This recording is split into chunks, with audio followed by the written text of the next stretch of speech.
ঢাকা মেডিকেলে জরুরি বিভাগে চলছে চিকিৎসা কার্যক্রম, তবে এখনো বন্ধ রয়েছে বহির্বিভাগ। চিকিৎসকদের নিরাপত্তায় হাসপাতালে মোতায়েন করা হয়েছে সেনাবাহিনী, বিজিবি সহ আনসার সদস্য। প্রিয় নম্বর সেট করে বিকাশে সেন্ড মানি করুন ফ্রি। সকাল থেকে হাসপাতালের জরুরি বিভাগের টিকিট কাউন্টার থেকে টিকিট কেটে রোগীদের সেবা নিতে দেখা যায় জরুরি বিভাগে, তবে ভিড় নেই বললেই চলে। এদিকে বহির্বিভাগে চিকিৎসা সেবা না পেয়ে অনেকের ভেতরে আতঙ্ক বিরাজ করছে। চিকিৎসকদের ওপর যারা হামলা করেছেন তাদের গ্রেফতার এবং নিরাপত্তার দাবিতে কর্মবিরতিতে যান ঢাকা মেডিকেলের ইন্টার্ন চিকিৎসকরা। সারা দেশে চিকিৎসা না দিতে কমপ্লিট শাটডাউনের ঘোষণা দেন তারা। তাদের কর্মসূচির কারণে চরম দুর্ভোগে পড়েন শত শত রোগী। এদিকে হামলার ঘটনায় সঞ্জয় পাল একজনকে গাইবান্ধা থেকে আটক করা হয়েছে। না, ডাক্তার দেখতে পারেন 2 ঘন্টা ধরে আইছি। পারিনি ডাক্তার দেখাতে, ডাক্তার নাই তো। আমার খালু অসুস্থ, তো উনি ঠিক মতো হাঁটতেও পারে না। আসছি কিন্তু ডাক্তার নাই। গতকালকে আসে গেছি, আজকে আসলাম ডাক্তার দেখার জন্য। আজকেও বদ্ধ, এখনো ডাক্তার আসে নাই। এটা দেখানোটা জরুরি, আমি হাঁটা চলা করতে পারি না।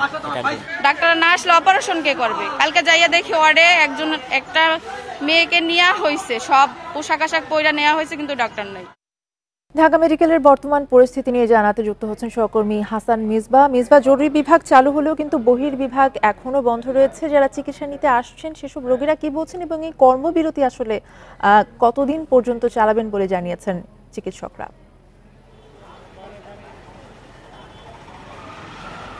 দেশের সবচেয়ে বড় হাসপাতাল ঢাকা মেডিকেল, এটি একটি বিশেষায়িত হাসপাতাল। সারা দেশ থেকেই প্রতিদিন হাজারো রোগী এখানে আসেন। এটি ঢাকা মেডিকেলের বহির্বিভাগ। এখানে 100 জনের মতো চিকিৎসক প্রতিদিন বসতেন এবং কয়েক হাজার মানুষ প্রতিদিন এখানে চিকিৎসার জন্য আসেন। জরুরি বিভাগ চালু থাকলেও বহির্বিভাগ সেবা যেহেতু বন্ধ, সকাল থেকে হাজারো মানুষ এখান থেকে ঘুরে গেছেন। ঢাকার বাইরে থেকে অনেকে এসেছেন। আমার পাশে এই মুহূর্তে একজন আছেন, তার বাবার খাদ্যনালীতে ক্যান্সার, জরুরি অস্ত্রোপচার দরকার, বাট তিনি সেটি এখনো করতে পারেননি। কি অবস্থা? আপনার বাবার অপারেশন কবে হবে কিছু জানতে পেরেছেন কিনা? না, এখনো কোনো সিদ্ধান্ত হয় নাই, যে ডাক্তার পায় নাই, ডাক্তার নাই। উনি এখন মৃত্যুর সঙ্গে পালজান হচ্ছে। এখন বিছনায় পায়খানা, বিছনায় পেশাব করে 1-1.5 মাস আইছে, কিন্তু আগে উনি নিজে হাঁটাচলা করতে পারতো, এখন হচ্ছে হাঁটাচলা করতে পারে না। এখন এখানে পাশে আরো একজন আছেন, আপনি দেখছি ফাইল নিয়ে ঘুরছেন, ডাক্তার দেখাতে পেরেছেন কিনা? কখন এসেছেন, কোন জেলা থেকে? আমি পাঁচছড়া মুহূর্তে আসছি। এর মধ্যে আপনার কালকাতা ঘুরতেছি, এই গন্ডগোল নাকি কি বলতেছে। আমরা আপনার এই রুমে যাইতেছি, এরপরও আপনার ঠিক মতো কোনো কিছু মিলতেছে না। আচ্ছা, এরকম অসংখ্য রোগী আসলে ঢাকা মেডিকেল কলেজ হাসপাতালের আউটডোরে তারা এসে ঘুরে যাচ্ছেন।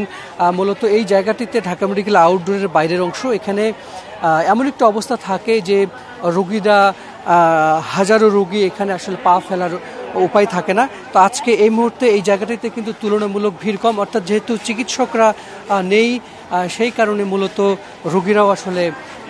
রোগীরাও অনেকে যারা সকাল থেকে এসেছেন তারা ঘুরে গেছেন। ঢাকা মেডিকেল কিন্তু একটি আস্থার নাম।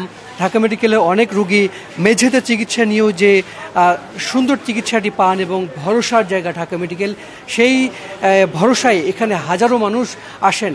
আমি ঢাকা মেডিকেলের আউটডোর দিয়ে হাঁটছি, আপনারা হয়তো দেখছেন 2-1 জন মানুষ এখানে আছে, অথচ এই জায়গাটিতে এমন একটা অবস্থা থাকে, প্রত্যেকটি ডিপার্টমেন্টের সামনে দীর্ঘ লাইন থাকে।